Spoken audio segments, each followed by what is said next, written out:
All right, so this is going to be a quick tutorial of how to remove the watermarks from your sneak peek and also to how to figure out, which ones are watermarked. So I've already changed these check marks out, but if you haven't changed them out yet, if you zoom in, you will see watermark on the top of them.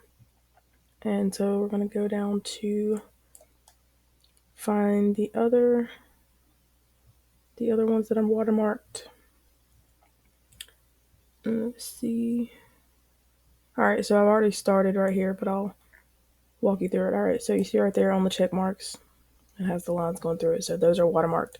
You can, recreate these or find elements that are kind of similar, even if you're on a paid account. All right, so I'll delete one of these so that you can see. I just went to element, I typed in check, hit enter, and then I just start searching the one that I want to use, one that looks kind of similar, and that's how I found this one. And so I just bring that in, which normally it doesn't show up the right size, but I resize them, just put it over there, over top of the image that's already there, and then put it beside of it. And so you would just follow, the same process.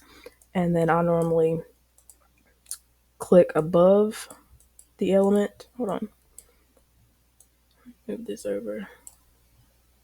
Make this a little bit smaller.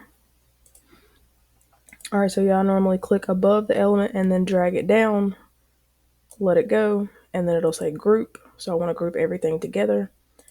And then using the same process. So we can either ungroup all of these, or you can delete it individually, which I guess for now, I'll just delete it individually. And then since all of these are grouped, then you just slide them over and you would just follow that process for any other elements that are watermarked. And like I said, you just zoom in, and most of the time it's going to be, the elements that are the watermarked things, if that makes sense. But yeah, just zoom in. If you see the lines, if you see Canva, it is a watermarked item. And if you're on a free account, you will have to pay for those unless you go in and take those out and change them using the example that I just showed you. But yeah, hope this helps. As well as these check marks too. Like I said, I went in and changed these. So if you're doing the same thing on a free account, just remove these and swap them out with another set of checks, and you're able to change the color, which is exactly what I did. All right. Thanks for watching.